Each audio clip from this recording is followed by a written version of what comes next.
The prophetic books of the Bible are the most intriguing and misunderstood areas of biblical investigation. Prophetic dreams, mysterious beasts, and ancient symbols come together as a warning for our world today. Unlock the answers hidden in these mysterious texts. Find peace from knowing that the Bible has predicted human history with 100% accuracy. Thousands have found hope through a better understanding of the prophecies of the Bible, and you can too during this free seminar. Each night you'll learn the meaning behind the Bible's most confusing prophecies, see how the Bible speaks to current world events, and find what the Bible predicts will happen next. Discover the truth and the power of Bible prophecy. Uncover the hope and peace found in the pages of the Bible.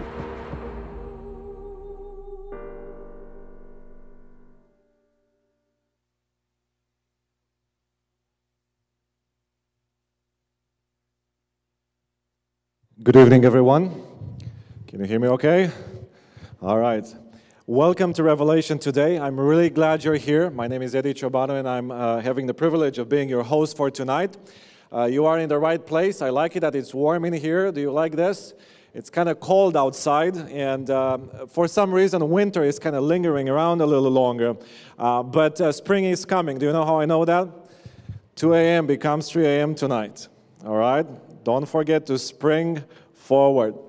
Revelation today, a prophecy conference. We're glad to be able to host this here tonight, and you are in the right place. Just a few announcements as we begin tonight.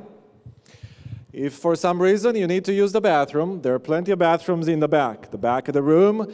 Women's bathrooms that way, men's bathrooms that way. Feel free to get up and go to the bathroom whenever you need to. If there are emergencies tonight that would require us kind of evacuating the building, there are 4 exits. Again, 2 on each side of the room in the back and 2 on each side of the room over here in the front. Sometimes those happen. We're not planning on having any emergency of that kind happening tonight, but if it happens, there's plenty of exits for us to use. For non-emergency emergencies, you can use the way you came in. You can use the same ways to evacuate the building. Just follow the signs. I'd like to invite you at this time to take out your phones and please put them on silent. It helps a lot. For some reason, when these things go off, people pay attention. They turn around. They notice. And so it would help us a lot if you would choose to silence your phones at this time. And thank you very much for doing so. We are inviting you, for those who are here for the first time. We're glad you're here. If you have not registered yet for this conference, please register maybe on your way out. There are some tables in the back and some helpful volunteers that will help you with that. Registration is important for us to kind of keep in touch with you and send you information that may be useful to you in the future. If you want to opt out, you can opt out of those emails at any point. But for us to keep in touch, it would be very helpful if you would choose to register for the event. Those of you who were here for the first time last night, you received a couple of things free of charge, a first DVD of a series that was given out to you, and also a bookmark. At the end of your row, we have some very friendly people that we call row hosts. And I'd like to invite the row host to just wave at this point. All right? These are your friends. So if you're sitting next to one and you have not received a DVD or a bookmark, please mention that to the row host and they will be able to give you those DVDs and those bookmarks tonight. Revelation today, this prophecy conference is a continuing seminar. It started last night. We're going to go on Friday to Tuesday, 5 nights in a row every week for a few weeks, and then taking Wednesdays and Thursdays off, and then coming back next Friday. So from Friday to Tuesday, 5 nights in a row, starting at 7 o'clock, from 7 to 8:30. We're going to be looking at various things when it comes to Bible prophecy, and you want to be here. You don't want to miss this. So Friday to Tuesday from 7 to 8:30 every night. As Myckal announced last night, on Mondays and Tuesdays, if you don't have time to go home and you're coming from work, there's going to be some good food offered here starting at 6 o'clock. So Mondays and Tuesdays, if you want to come from work and you want a hot, good, nutritious meal, you are welcome to come and enjoy some of that good food. And every place have different cooks. I'm not familiar that much with the cooks in this place, but Myckal is, and he recommends them and their food very, very warmly. So feel free to come and take advantage of that. Registration is handy because if you came for 5 nights, on the 6th night of your participation here, we're going to give you the second DVD in this 3-part DVD series, and the second one is entitled Cosmic Conflict. Again, if you've attended for 5 nights, the 6th night of your attendance, whenever that happens, we'll be happy to offer you the second DVD. And then if you attended for 10 nights, on the 11th night of your participation here, we'll give you the third and final DVD in this series, and that title is Revelation, the Bride, the Beast, and Babylon. Very interesting title. Again, your row host is your friend. If you have any questions relating to anything, feel free to ask the row host, and they'll be able to assist you. I'm really glad you're here tonight. I'd like to invite my colleague and friend Steve to come up here, and Steve will do the review of last night's topic. Thank you, Steve. All right, thank you, Eddie. My name is Steve Madsen, and I'd like to invite you to take out Bible study number 1, Can God Be Trusted? And so we will be going through the answers on that. So Bible study number 1, and if you have that ready to go, that's great. So number 1 question, how does God demonstrate that He can be trusted? So help me out with the answers here. Remember the former things of old, for I am God, and there is no other. I am God, and there is none like me. What? Declaring, okay? Declaring the end of the beginning, and from ancient times that are not yet what? You're being bashful. Not yet done. All right. Number 2, in the story of King Nebuchadnezzar, how did God reveal His trustworthiness? Daniel 2, verse 1. Now, in the 2nd year of Nebuchadnezzar's reign, Nebuchadnezzar had what? Dreams, all right. And his spirit was so troubled that he could not, or that his sleep left him. So, number 3. What was Nebuchadnezzar's reaction when his counselors could not interpret his dream? Daniel 2, verse 10. The Chaldeans answered the king and said, there is not a man on earth who can tell the king's matter. Is that true or false? Okay.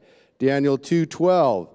For this reason the king was angry and very furious and gave the command to destroy, right? Destroy all the wise men of Babylon. What a terrible fate. That is not a job that I'd like to have myself, especially if that ends in that way. Number 4, what did Daniel do? Daniel 2:17 and 18. Then Daniel went to his house and made the decision known to Hananiah, Mishael, and Azariah, his companions, that they might seek what? Seek what? Mercies from the God of heaven concerning this what? Secret. Daniel 2:19. Then the secret was revealed to Daniel in a night vision. Okay, number 5. How did Daniel describe the king's dream? And this was amazing. The rise and fall of nations with details. Daniel 2:31. By God's power, Daniel said, "You, O king, were watching, and behold, a great" what? Image. Amazing image. Well, what were the elements? Number 6, what were the elements that made up this image? Help me out here. The image's head was of fine gold, its chest and arms of silver, its belly and thighs of bronze, its legs of iron, its feet partly of what? Iron and partly of clay. Number 7, what happened to this great image? Daniel 2:34 and 35. You watched while a stone was cut out without hands, which what? Struck the image on its feet of iron. Seems like that might have been the weakest part of this, or maybe you strike at the bottom so the so the image falls over. But it's the feet of iron and clay, and broke them into pieces. And the stone that struck the image became a great what? Mountain, and filled the whole earth. Well, how did the king respond? He was amazed at this. He was excited. And then the next question is, what did the dream mean? Let's keep going. Number 8. What does the head of gold represent? Daniel 2:38. Bible's very clear on this. You are the head of gold. Well, who is you? King Nebuchadnezzar, the king of Babylon. That's right. Okay, number 9. Number 9, one of the great points at last night's meeting was the Bible interprets itself, and we'll see that unfold. So number 9, what did Daniel predict would happen to Babylon? 2 verse 39, but after you, okay, right? But after you shall arise another kingdom inferior to yours. Well, what kingdom was that? You remember? Medo-Persia, and who was the king? Cyrus, right. So number 10, what metal was used to represent the third kingdom, the nation that would take over from Medo-Persia? Daniel 2:39, the Bible has the answer. A third kingdom of bronze, which shall rule over all the earth. Okay, another bonus question. What kingdom was this one? Alexander the Great, representing the great kingdom of Greece. Did you catch the little known fact there? I learned something. Alexander never lost a battle, did he? I guess he died before he did, but anyway. Number 11. What metal was used to represent the fourth kingdom? Iron, that's right. The fourth kingdom shall be as strong as iron, which represents which kingdom? Rome. You're doing great. Okay, number 12. How was the breakup of the Roman Empire described in this prophecy? Daniel 2:41 and 42. Whereas you saw the feet and toes partly of potter's clay and partly of iron, the kingdom shall be what? Divided. So the kingdom shall be partly what? Strong and partly fragile. And the 7 copies of Daniel and the Dead Sea Scrolls all agree to this fact. Number 13. Could a secular Roman Empire ever exist again? What do you think? Yes or no? No. The Bible tells us that. Daniel 2:43. As you saw iron mixed with ceramic clay, they will what? Mingle with the seed of men, but they will not adhere to one another, just as iron does not mix with clay. Kingdoms of Europe would never be united. Is that true? That's true. Are the dreams of God from God accurate? Yes, indeed. Number 14, who will set up history's final kingdom? Daniel 2:44. And in the days of these kings, the kings of divided Europe, the who? God of heaven will set up a kingdom which shall never, right? Never be destroyed. Are you looking forward to that kingdom? Boy, I am. Number 15. What will happen to earthly kingdoms when God sets up his kingdom? Daniel 2:44 has the answer. It shall break into pieces, and consume all these kingdoms. Number 16, last question. What did Nebuchadnezzar say about Daniel's God when he realized that Daniel could reveal the meaning of his dream? Daniel 2:47. Truly your God is the God, capital G, of all gods, the Lord, capital L, of all kings, and a what? Revealer of secrets. Truly an exciting, amazing, accurate Bible study. Can the Bible be trusted? Yes, indeed. Well, when this lesson is completed, your row hosts will help you collect them because you get a chance to get credit for your, so you can pass them down to your row hosts. And then be sure to pick up study number 2 at the end of the conference tonight. We'll review it at the same time tomorrow night. Thank you all for your participation. It's my pleasure to introduce the musical feature for tonight.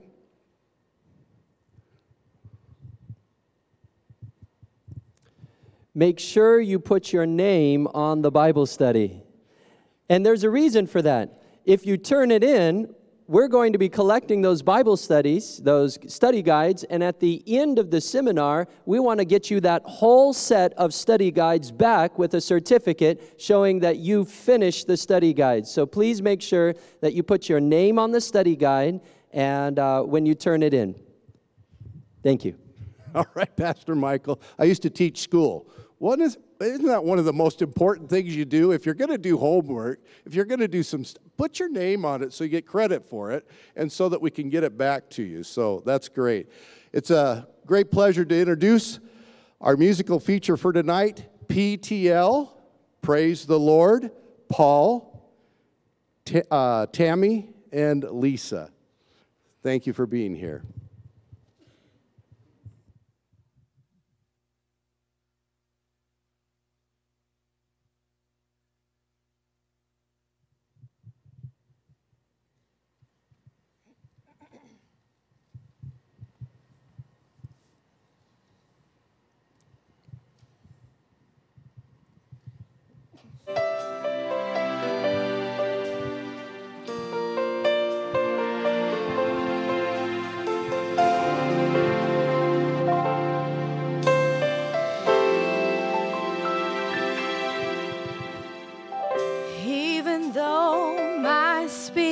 Low, and it seems I can hardly go, but still I see victory. Many times I'm walking by faith, can't see what lies before me, but still I see victory.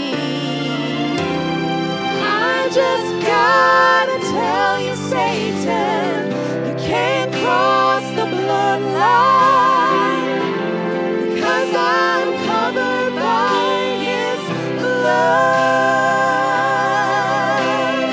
You may stand, you may fight, but you're gonna lose this battle tonight, 'cause remember, you can't cross the bloodline.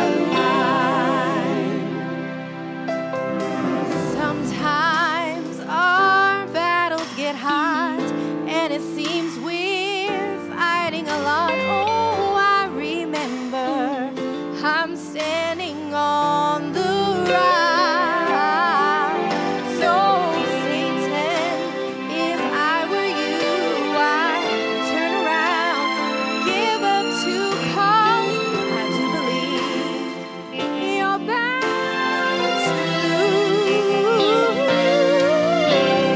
I just gotta tell you, Satan, you can't cross the bloodline, 'cause I'm covered by His blood.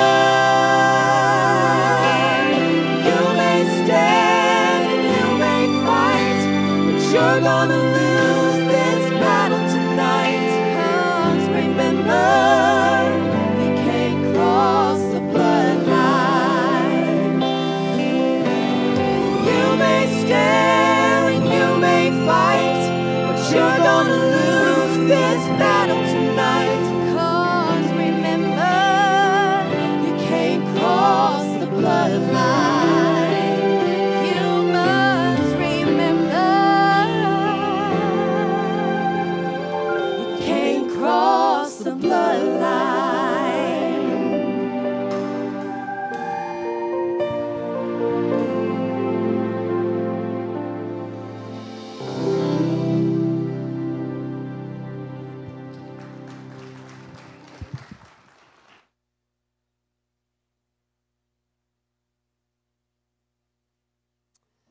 Thank you, PTL, and welcome to Revelation today. So glad you're here for our second night. This is just the beginning of a life-changing conference for every person who attends. Last night, if you were here, you know that I made you a promise, and that promise was that if you continue to come night after night, your life will be changed.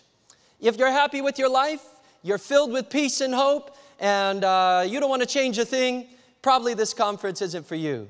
But if you want peace, if you want hope, if you want guidance in your life, if you want to understand Bible prophecy better than 90% of Portland, if you want to know really what the Bible says about your future and the future of this world, then you are in the right place. This conference is open to all people, of all religions, of all places in society, and we are glad that you are here. So tonight's topic is Prophecy's Final Countdown. We begin by talking about World War II. World War II began September 1st, 1939, when Germany invaded Poland. 2 days later, Britain and France declared war on Germany. 10 days later, Canada joined World War II. It took another 2 years for the United States to join the war, and we know how that came about. On December 7, 1941, 2 U.S. Army privates were manning a mobile radar unit on the Hawaiian island of Oahu. They saw something on their radar screens that would turn out to be absolutely disastrous. Japanese warplanes were heading for Oahu. The attack resulted in 2,400 American service personnel being killed, 3,350 American planes being destroyed or badly damaged, and 18 of our naval ships sunk. It was devastating. More than 1,100 died when the USS Arizona was sunk. It was a colossal tragedy, but it didn't have to be. It all could have been different. You see, concerned by what they saw, these men contacted their superiors at Fort Shafter, but were told that there was nothing to worry about. They were told they had seen American planes on maneuvers, probably flying from the deck of the aircraft carrier, the USS Lexington. So, at 7:45 a.m., the 2 privates went for breakfast, by which time the blip on their radar screen had disappeared. That was because the planes were now so close to Oahu, the island's hills rendered the radar incapable of detecting them. At 7:53 a.m., 8 minutes later, after the men went for breakfast, the first bombs started raining down from the sky upon Pearl Harbor. Carnage, devastation, death and destruction followed. The great tragedy of it all is that for an hour, for one solid hour, there was a clear, inescapable, irrefutable evidence of what was about to take place. Evidence that danger was at hand. The signs were screaming out that death was in the air, and the signs were observed, then ignored. Ladies and gentlemen, it's a dangerous thing to ignore the signs when the signs are right there in front of you. In the Bible, there are signs that clearly indicate that the end of the world is near, signs that Jesus is about to return, and these are the signs that you don't want to miss. Many of the final signs that we would see right before the end of the world were given in one of the most dramatic prophecies that Jesus Christ ever gave. It was a prophecy that combined predictions about the destruction of Jerusalem and the end of the world into a balanced prophecy that perfectly reveals the condition of earth at the end of time. Now, the final week of Jesus' life, before he was crucified, Jesus was in the temple at Jerusalem preaching his last sermon. As he and his disciples began to walk out of the temple, the disciples glanced back at the incredible structure. The temple sat on a hill called the Temple Mount.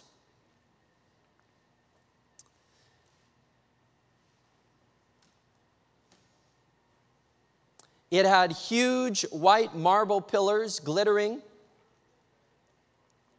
And as they were looking there at this temple from the Temple Mount there, Jesus said to them in Matthew 24, verse 1, says, "Then Jesus went out and departed from the temple, and his disciples came up to show him the buildings of the temple."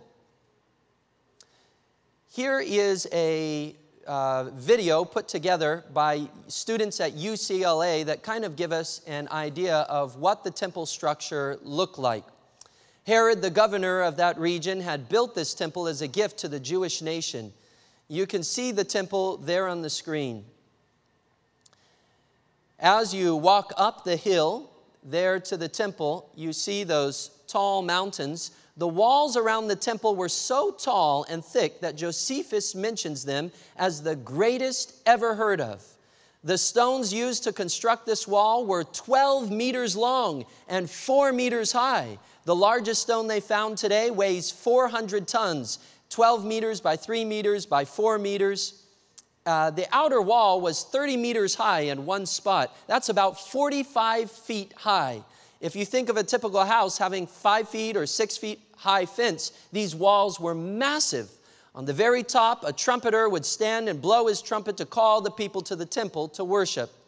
Once you come inside the temple, you'll notice, if you look up, those are cedar pillars. This covered porchway is called a portico. This would have been the place that Jesus did most of his teaching in the temple, covered from the elements, covered from the rain, and yet right there at the temple. As you go out of the portico into the outer court, you've come now to the place called the Court of the Gentiles. Inside the Court of the Gentiles, you have the actual temple structure, which had an inner court, and then you have that building, that big tall building. You see the building, right?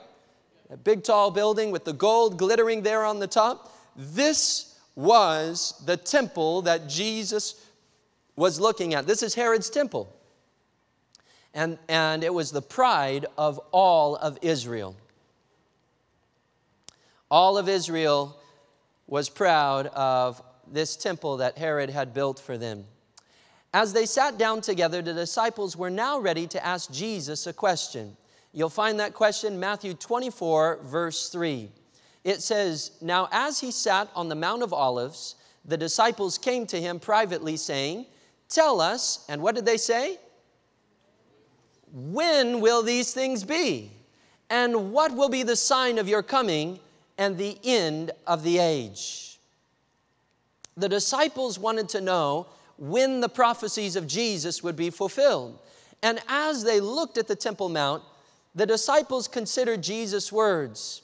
They had looked at the beautiful structure of the temple and thought to themselves, if Jesus is talking about this huge, magnificent structure being destroyed so completely that one stone won't be left on top of another, he must be talking about the end of the world. And the end of the world was something that Jesus believed would come. And also the Jews believed would come. This Jewish belief readily came out in the story of Jesus healing Lazarus who had died. And John chapter 11 verse 24 says, Martha said to him, I know that he will rise again in the resurrection of the what? Of the last days. So you can see that this idea of the last days or the end of time or the end of all things was prevalent at the time of Jesus among the Jews. They knew and they believed that there were last days. The disciples also believed in this time, a time known only by God, a time when the dead would be raised. The Old Testament refers to this time as the day of the Lord. In Joel 1 verse 15 it tells us, alas, for the day of the Lord is at hand, it shall come as what? Destruction from the Almighty God. This is the end of time, the end times. When Jesus said one stone won't be left on top of another, the disciples were thinking of this day, a day of destruction, a day of mayhem. Joel 2 verse 1, blow the trumpet in Zion and sound an alarm in my holy mountain. Let all the inhabitants of the land tremble, for the day of the Lord is coming, for it is at hand. You can see how the day of the Lord in the Old Testament was pictured as a day of complete and total destruction. So when Jesus said the temple would be destroyed, the disciples correlated this with the day of the Lord, a time of complete destruction. The disciples also saw Jesus as the Messiah and Lord and were waiting for him to set up his kingdom on earth. At one point, a multitude tried to take Jesus and make him king by force, and so it was natural for the disciples to see the coming of Jesus as king, the end of the world, and the destruction of the temple as one event. They blended it together. And since Jesus was there with them, it was only natural for them to think this event is just around the corner. As they sat down with Jesus, they began to ask him for signs to look for so that they would know that the event was here. Jesus answered their questioning by giving them specific signs which would foretell the day of the Lord, known as the second coming or the end of the world. Jesus gave specific signs in several general areas. He gave signs in the political world. Jesus pointed to signs that we could see in the religious world.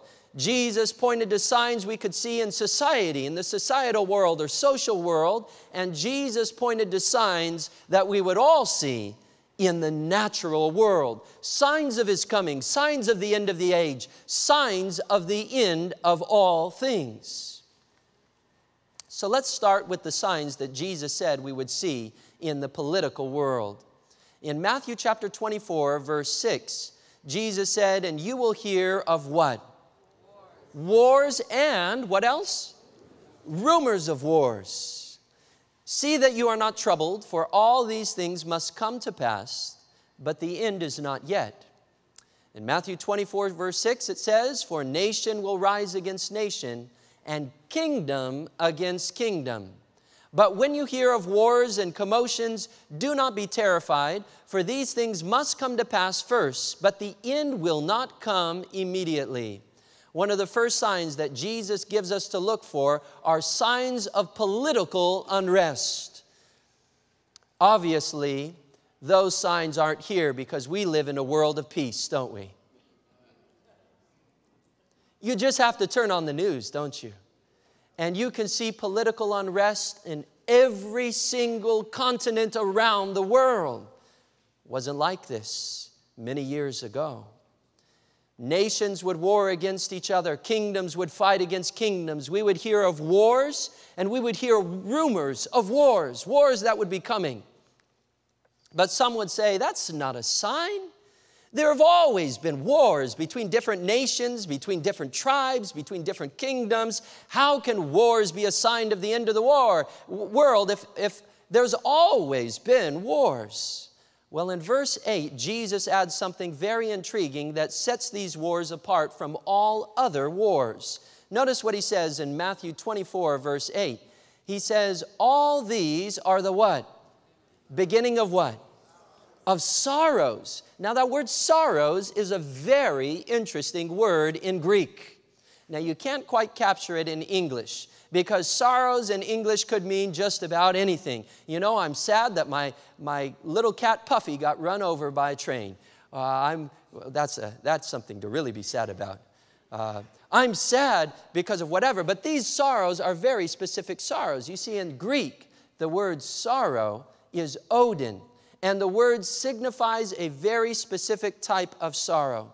You can be sorrowful over the death of a loved one. You can sorrow over the rejection of a friend. But has anyone ever witnessed the sorrow of a woman in childbirth?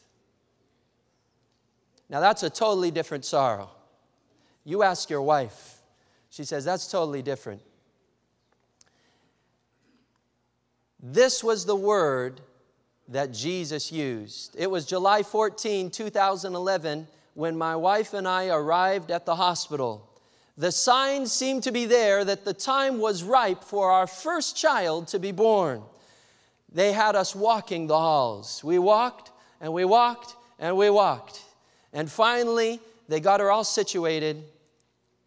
And when we went to the hospital, we asked them, so when's this baby going to come? I mean, are we going to be here 5 hours, 10 hours, 18 hours? Doctor, please tell me that it's not going to be like 36 hours. Did anybody in that hospital know when my baby would come? No, they didn't know. Nobody knew when our baby would come. He was going to come like a thief in the night. Nobody knew. We didn't know if we'd be there 18 or 36 hours, but we did know that there were signs that we could look for that would tell us the closeness of that baby's coming. The biggest of these signs were the contractions, the labor pains, those pregnancy sorrows, those giving birth sorrows. At first, they were mild and spaced far apart. Now, I'm not speaking from personal experience, just observation. As the time for the birth approached, you could tell when those contractions came closer together and became more intense. I could look at the bed or I could look at the chart. Both showed me those contractions were there. The intensity of the sorrow and the frequency of the sorrow increased as you came closer and closer to the coming of the child. 2 words I want you to pick out in your mind. Number 1, intensity. The intensity increases. Number 2, frequency. The frequency increases. These are the signs that a child is about ready to be born. And you know what? The same signs that we look for today are the same signs they look for at the time of Jesus when a baby was being born. Am I right or am I making that up? Like a drum roll that gradually increases louder and louder and louder and louder, these contractions announced the arrival of our son. So the signs which Jesus gave would mirror a woman in labor. Of course, there has always been wars, but do we see the number of wars increasing, the intensity of wars increasing, the space between major wars diminishing? Do we see the signs of contractions in the wars we look at in our world today? Well, just consider the number of people who have died because of war by century from the time of Christ until now. The first 300 years after Christ, war killed 8.5 million people. The next 300 years,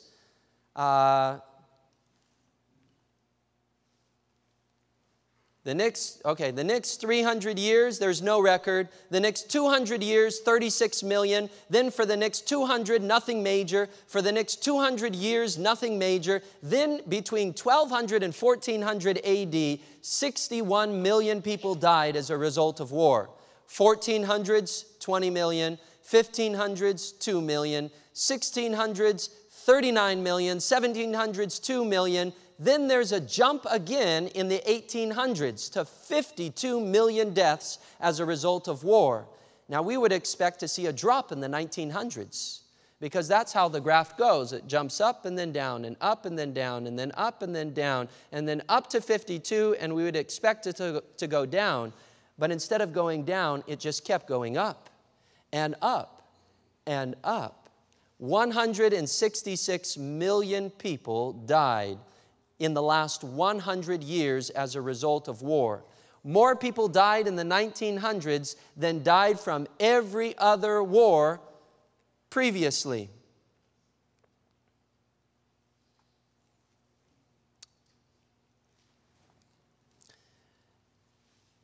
In the previous 2,000 years combined, what was the difference? Well, one of the biggest differences is the incredible increase we have seen in the number of wars that have broken out all over the world. In the first 300 years, there were 3 major wars. We know there were more wars than that, but we're just looking at the big ones where more than 1,000 people were recorded as dying. These are big wars. Okay, so 3 major wars. In the next 300 years, no major wars. Next 200 years, 1 major war. The next 200 years, no major wars. Next 200 years, no major wars. Starting in the 1200 to 1400, there were 2 major wars. Then in the 1400s, 2 major wars. Then 1500s, slight increase, 4 major wars. 1600s, 5. 1700s, 5. 1800s jumps up to 23. And in the 1900s, there were 88 major wars. In the last 10 years alone, we have seen 17 major wars with over 8 million people who have died as a result of those major wars. Are we seeing an increase? Increase in the frequency, increase in the intensity? We are.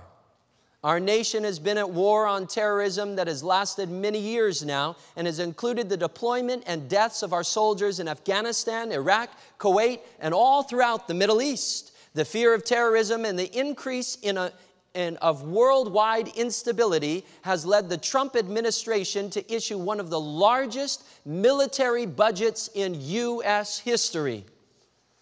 We are in one of our longest running wars currently. Afghanistan, 2 million people have died as a result of this war so far. To date, there are 570,000 people who have died as a result of the Syrian civil war. To date, there is nearly 84,000 people who have died as a result of the Yemeni crisis, which has been continuing for the last 8 years. These are wars that are going on right now. 500,000 have died in the Somali civil war that has been going on since 1991. 288,000 have died as a result of the Iraq conflict that is still waging since 2003. As many know, there is the Mexican drug war that has been raging for more than a decade and has resulted in nearly 80,000 organized crime murders. 80,000! I mean, that's a lot of people. Anyone who says we aren't in political strife with wars around the globe has their head in the sand. We are at the most militarily active point in this globe's history. North Korea still poses a major threat, with the world waiting to see if at some point President Trump can work out a verifiable denuclearization of Korea. But things look like they're falling apart, with the recent summit completely collapsing. Will there be a denuclearization of North Korea? Wasn't too long ago that they were testing out missiles that could hit Portland. Fidel Castro, before his death, had some stunning words to say about the condition of planet Earth. He said, "The world is in its worst situation ever. What's going to happen in Iran? What's going to happen in the Near East? What's going to happen in Syria? He said that not even the U.S. could contain the situation of a possible nuclear war. So has there been an increase in wars, an increase in rumors of wars? This was one of Jesus' predictions, that the time of his coming was at hand. In fact, if you just go down the list of Jesus' predictions, you will find that the greatest sign that our world is coming to an end and that his return is soon is that in every sphere of life, wherever you look, things are getting worse. Things are beginning to fall apart. Division is happening all over the world. And that's a pretty dark and dismal picture, but hang on. As we go through the next group of prophecies, there's hope, and we are going to get to that hope by the end of tonight. So stick with me. Next, Jesus moves on to describe another sign of his return, signs in the religious world.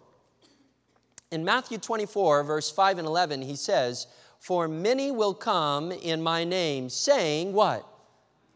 "I am the Christ," and will deceive many. Then many false prophets will rise up and deceive many. Matthew 24:24 says, "For false Christs and false prophets will rise and show great signs and wonders to deceive, if possible, even the elect.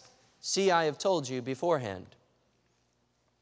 False Christs and false prophets are a sign to look for, to know that Jesus is going to come again.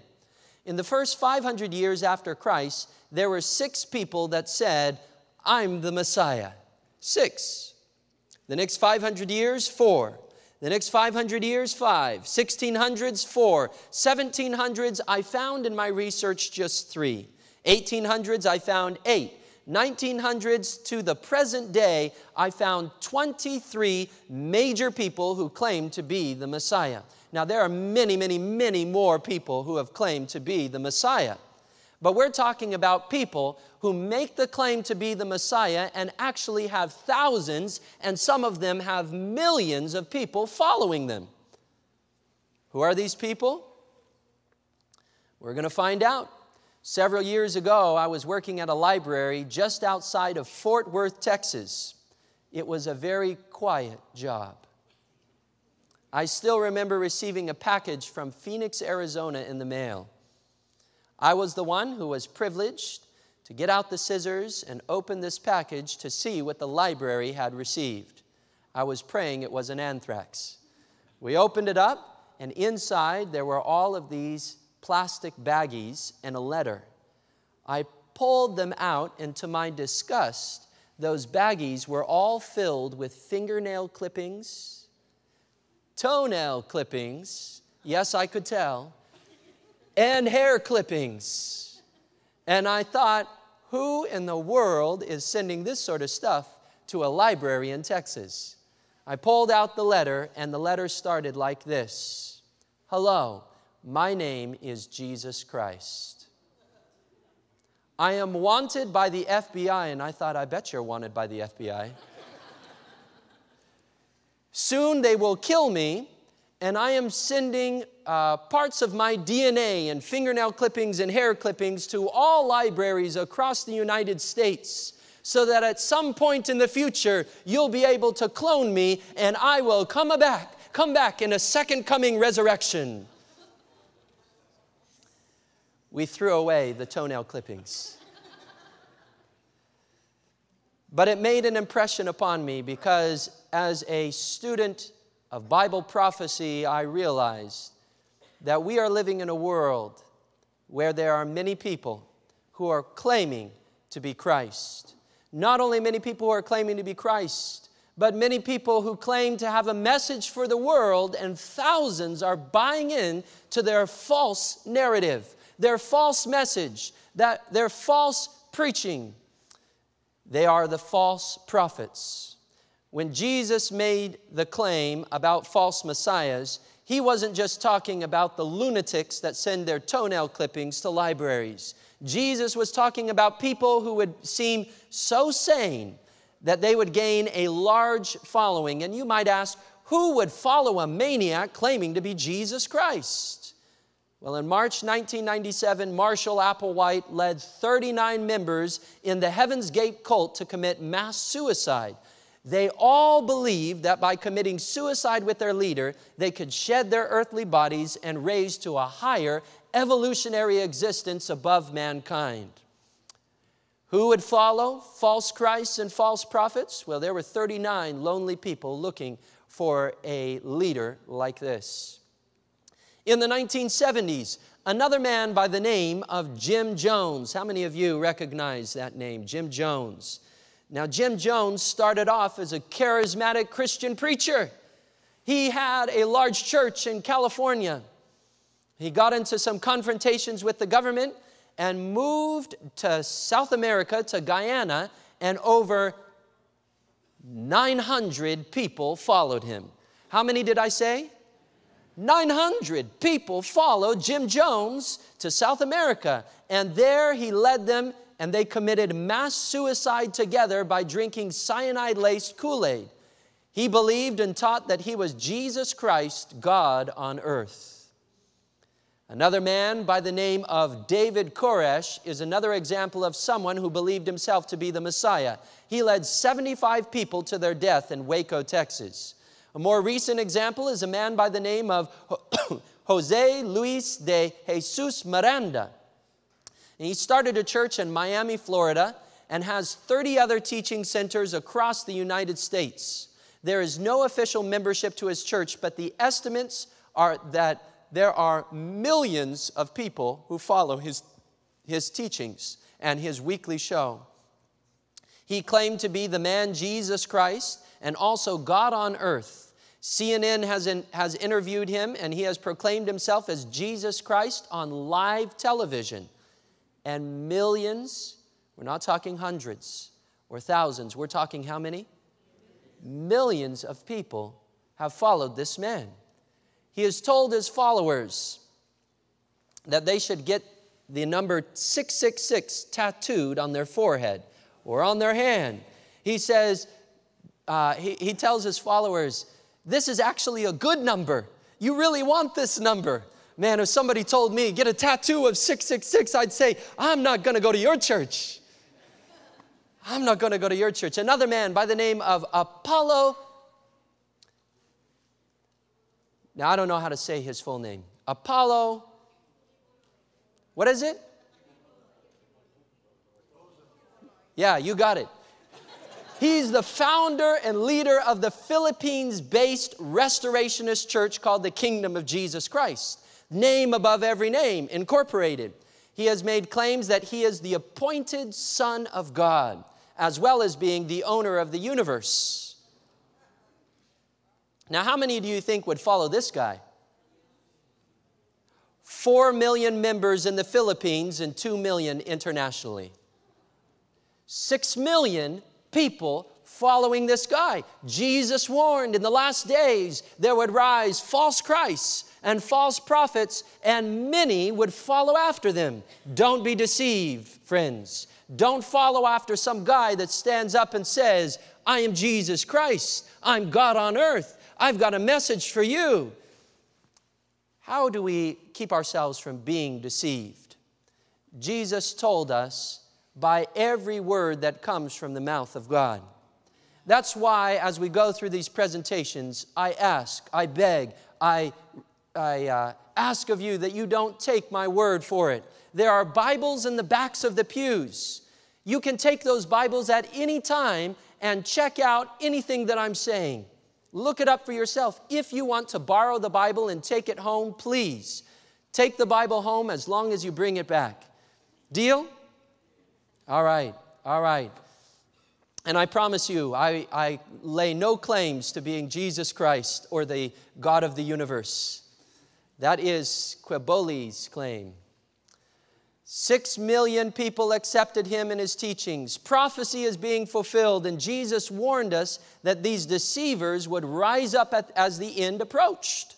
False Christs and false prophets are on the rise. An estimated 5 to 7 million Americans have been involved in cults or cult-like groups, according to cultclinic.org. 5 to 7 million people in the United States involved in cults.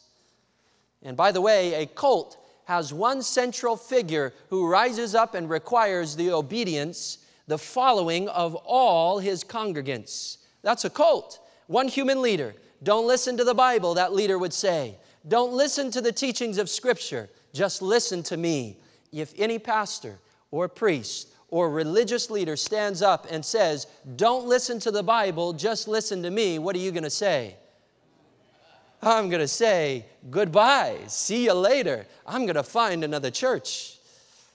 Jesus' words are being verified before our eyes today as we see an increase in these strange religious leaders. But that's not the only place that we see signs. We also see signs in society. What sort of signs?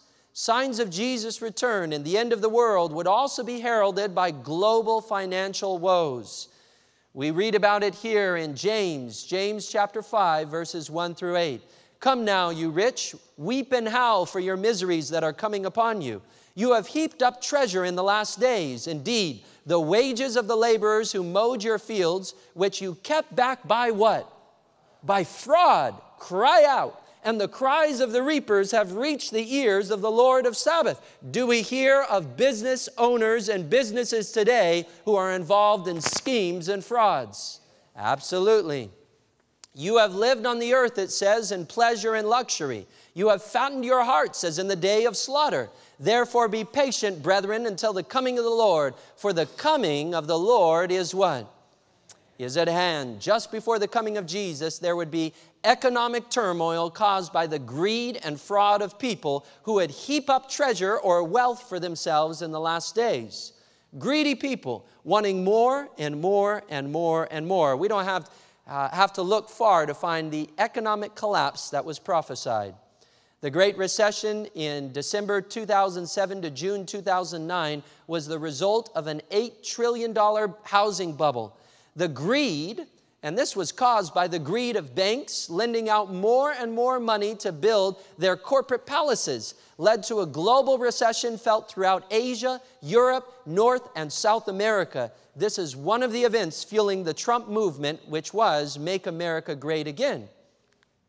A socio-economic and political crisis began in Venezuela in 2010 under the President Hugo Chavez and has continued into the current presidency of Nicolas Maduro. The current situation is the worst economic crisis in Venezuela's history and among the worst crises experienced in the Americas, with hyperinflation, soaring hunger, disease, crime, and death rates, and massive immigration from the country of Venezuela. Then we turn to Europe. Do we see a debt crisis in Europe?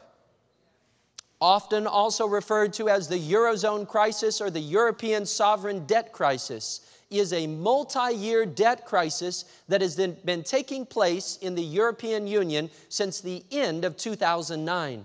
Several Eurozone member states, Greece, Portugal, Ireland, Spain, and Cyprus, were unable to repay or refinance their government debt or to bail out over indebted banks under their national supervision without the assistance of third parties.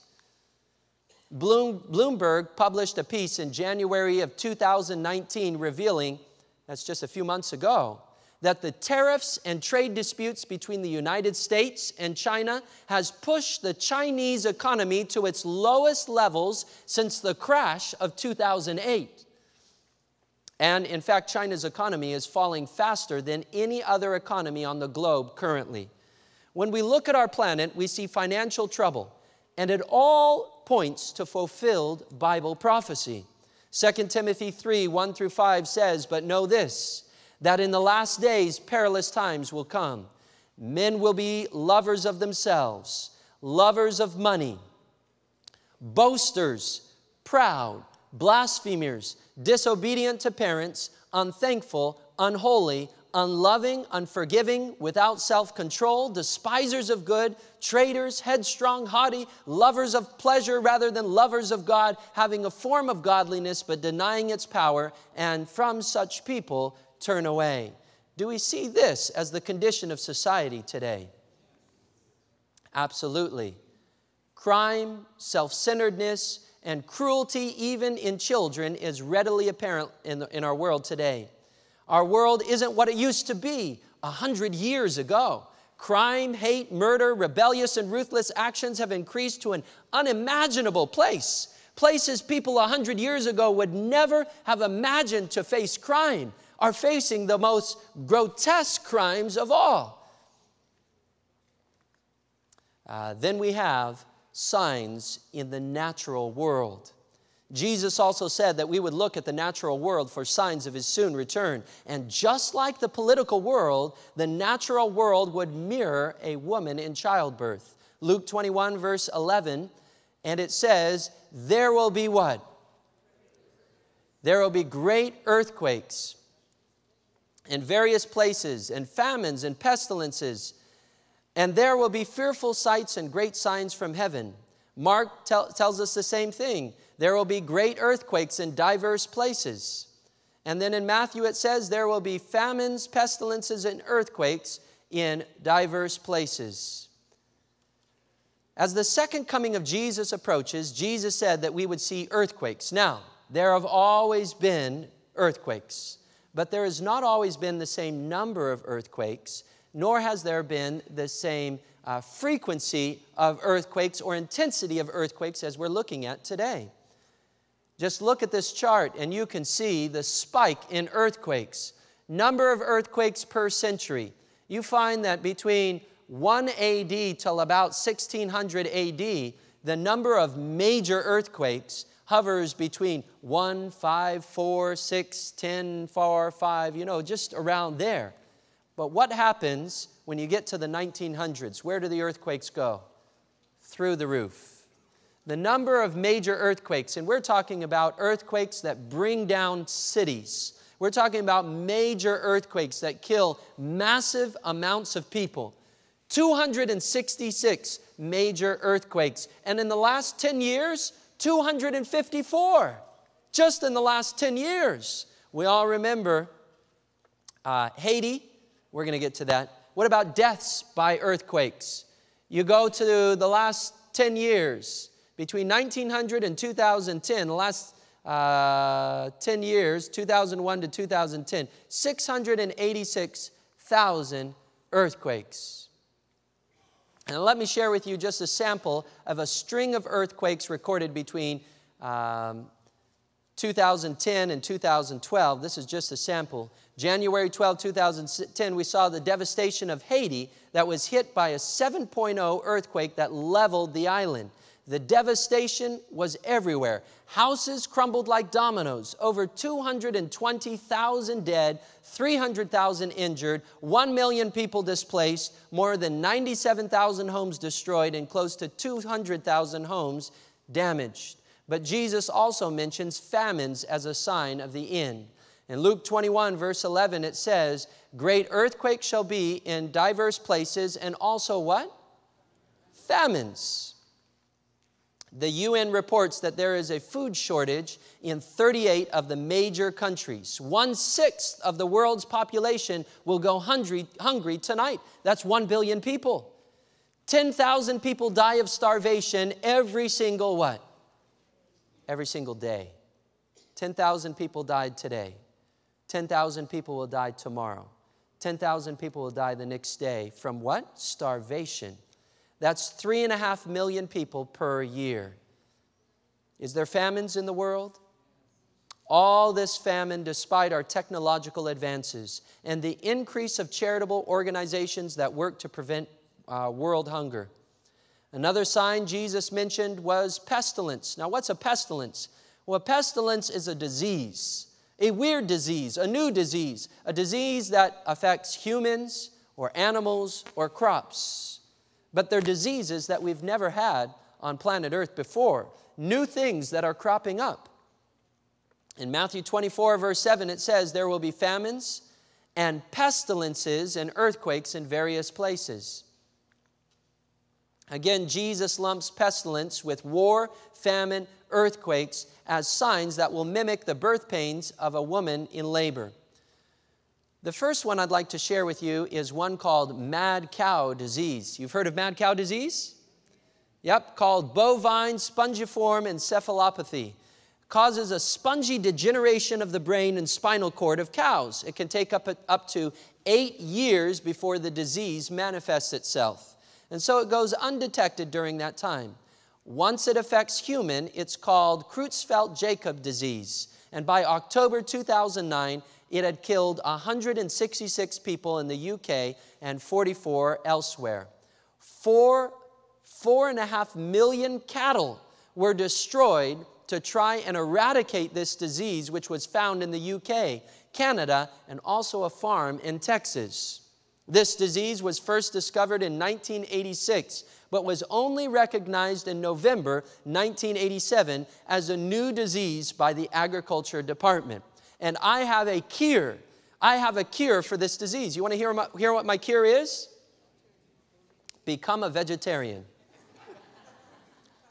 It's a cure. You leave the cows alone, they'll leave you alone. The next one was bird flu. Okay, bird flu caused by a virus that has adapted itself to birds. This flu has killed millions of birds in Asia, Africa, and Europe. So who cares about the birds? Well, if contracted by humans, it has a 60% mortality rate. Already, over 300 people have died from bird flu, which was discovered spreading across Asia in 2003. It is still around, having resulted in another death in China within the last couple years. Bird flu is still on the map. And then there's the pig flu, the swine flu. You know, the pig is the only animal that has like a gazillion names, right? You have the pig, the hog, the swine. You have bacon, pepperoni, sausage. With cow, there's just two, right? It's just cow or beef, right? Swine flu. Although it has been brought to the forefront of our attention in the last few years, it was first discovered in 1918. This outbreak of the flu in 1918 resulted in 50 to 100 million people's deaths around the world. Scientists are still unsure if people gave the flu to the pigs or the pigs gave the flu to people first. They don't know which way it went, but in any case, swine flu. And then you have SARS, severe acute respiratory syndrome, discovered in February 2003, 8,422 cases, 900 deaths worldwide. 2001, it was the leading cause of death in developing countries. 2001, the leading cause of death in developing countries was HIV and AIDS. The leading cause of death in developed countries in 2001 wasn't SARS, wasn't mad cow. Anybody know what the leading cause of death was in developed countries? Heart disease. Lest we think that America is exempt, the two leading causes of disease in our country, heart disease and cancer, are killing just as many and just as fast as malaria and HIV are killing the underdeveloped world. It's true that we have made huge medical advances that have saved millions of people's lives, but where we eradicate one disease, we end up creating a new one. As a result of penicillin, which I'm not downing penicillin, it has literally saved, antibiotics have literally saved thousands of people's lives, thousands. But now we've created something new, something called superbugs. What's a superbug? It's not a bug that wears a cape. What is a superbug? A superbug is a bug that is completely resistant to all forms of antibiotic. And you know where those superbugs live? Hospitals. So don't go to the hospital. That's where the superbugs are. They weren't there at the time of Jesus. We've created these things. Jesus rightly predicted that we would see diseases increase as the time of His second coming approached. Natural disasters and diseases are not the only areas that fulfill the Bible's predictions that we are nearing the end. Climate change. Climate change is real, and Revelation has something to say about those who are destroying our planet. Revelation 11 verse 18 tells us, God's wrath has come that He should destroy those who do what? Who destroy the earth. The rate at which humanity is destroying planet Earth through air pollution, water pollution, and the poisoning of our natural habitats is extremely alarming. Whether or not you believe in global warming or global cooling, something is happening to our planet as a result of human pollution. It's happening to the oceans. It's happening all over the world. For the first time ever, it's snowing in Maui. This was February 2019, just last month. First time Maui has seen snow. By the way, anybody here from Hawaii? Do we have anybody from Hawaii, islands of Hawaii? Anybody visited Hawaii? All right. Anybody visited the island of Kauai?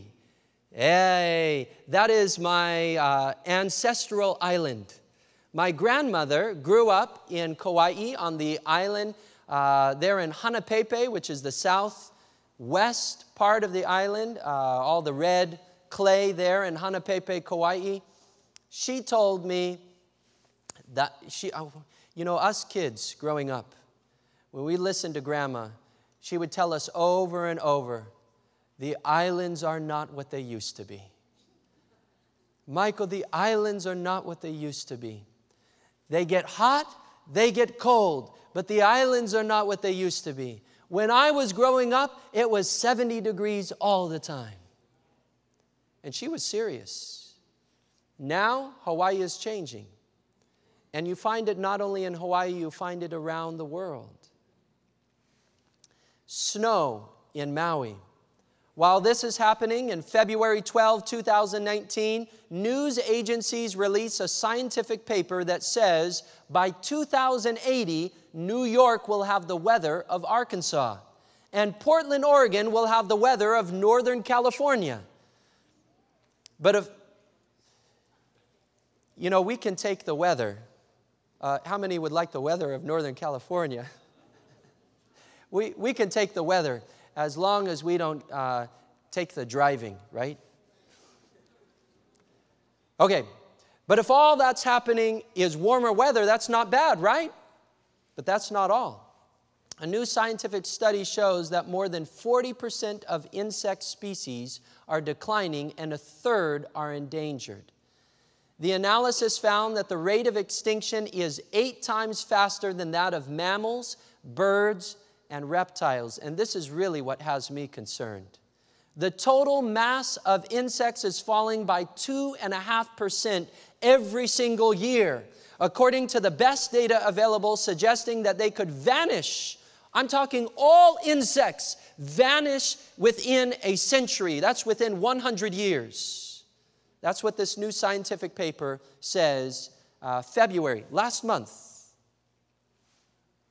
What is the leading cause of their death?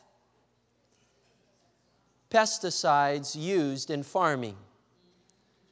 I always promote, if you can afford it, eat organic. Among other things used by humans, we are killing our own planet.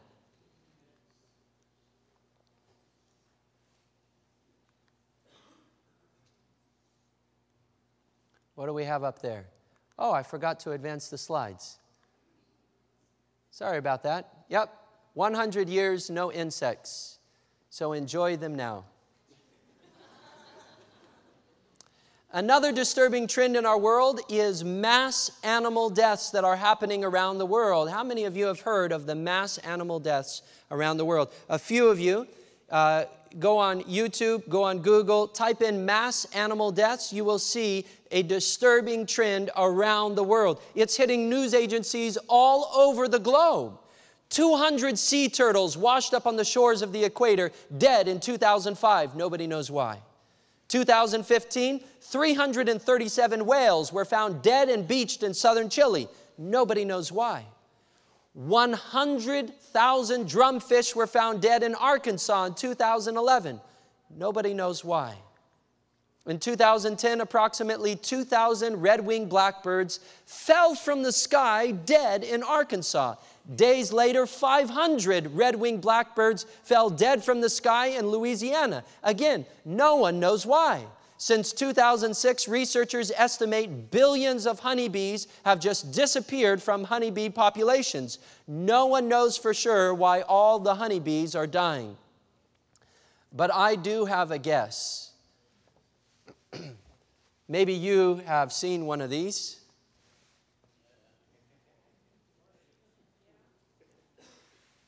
Just a guess.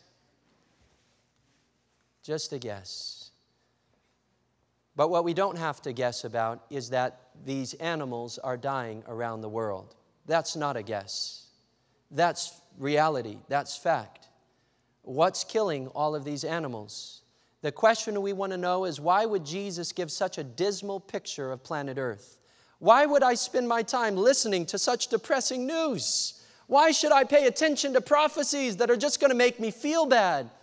Jesus gave these prophecies so that you would know that the Bible can be trusted when the days get dark. So that you would have hope. And in the darkness of days, you know, whether you have the Bible or not, these days are coming. And God has given you these prophecies ahead of time so that you know that there is one who rules the world, one who has control over this earth's destiny. Jesus gave these prophecies so that you would know that planet Earth isn't spinning out of control and is not something that catches God by surprise. He still has a plan for us. Jesus gave these prophecies so that you would know tonight that this world is not the best place to focus your life. There's a better life that God has for you, a brighter future that God has planned for your life. And at the end of these prophecies, Jesus tells us in Luke 21:28, when these things begin to happen, do what? Look up. Lift up your heads, because your redemption draws near. Now is the time for us to pay attention to the signs, friends. Jesus is coming soon. Salvation from heaven is promised. When we see these signs, look up, look up, look up. There's hope. God has a message in these signs. His message is simple. Put your faith in God. We are down here at the business end of Earth's history. The end is near. Put your faith in God. What about the prophecies about the beast? The mark of the beast, the image of the beast. Well, that means that they're coming sooner. We cannot be far away from what Daniel called a time of trouble such as never was since there was a nation.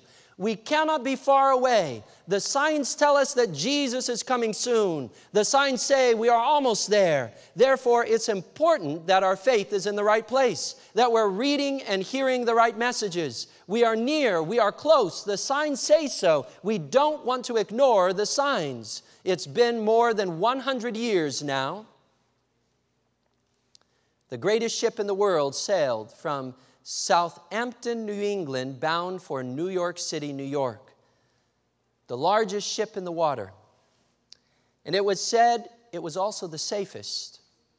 However, we know what happened to the Titanic.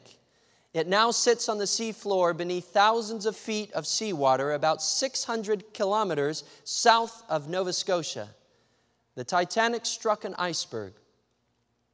What many people forget is that while this White Star Line ship was heading west from Britain towards the United States, it received 9 warning messages saying there was an iceberg ahead. Count them, friends. 1, 2, 3, 4, 5, 6, 7, 8, 9. 9 times the messages came. 9 times the messages were ignored. 9 messages. Every one of those messages was received and understood. Every one of those messages was ignored. Today, there are cemeteries in Nova Scotia filled with dead recovered from the wreck of the Titanic. As our meeting comes to a close for tonight, where are you with God right now? Are you on a collision course with disaster? Do you see tonight your need for God in your life? Planet Earth is a ship that's sinking. Yes, there's still much that looks wonderful and idyllic, but we must not fool ourselves into thinking we're cruising safely and that tomorrow everything will be just the same as it is today. As our pianist plays, the signs tell us something quite different. And the question we need to ask ourselves tonight is, will you give God your heart before it's too late? Will you give Him your life before this all ends on planet Earth? Will you ask God into your life tonight so that when everything closes up, you will be with Him then? I'd like to invite you to bow your heads with me as we pray. And as we bow our heads, I'd like to invite you in the quietness of this auditorium to do just that. Why not say, God, here I am. I found myself in this auditorium tonight, and I recognize tonight that I need you in my life. I need the Word of God in my life. I need peace in my life. I'm living in a world of chaos, and I need you, O King of Kings and Lord of Lords. I need you in my life. And God, I'm asking you to come into my life. I'm giving you permission right now to do what is necessary in my life to prepare me for the things that are coming. I thank you for hearing me, dear Father, as you always do. And as we pray this prayer and lift it up to your throne, we ask it all in the name of Jesus. Amen. Amen. Tonight, some of you may be wondering, as we come to a close, if God is good, if God is kind, if Jesus is supposed to bring peace, why is there so much war, so much pain, so much heartache in our world? Tomorrow night, the Bible answers this question and reveals the apocalyptic dark power that is behind it all. It's called prophecy's great controversy. I really appreciate your time, and I wish upon you God's peace as we end this evening. Shalom.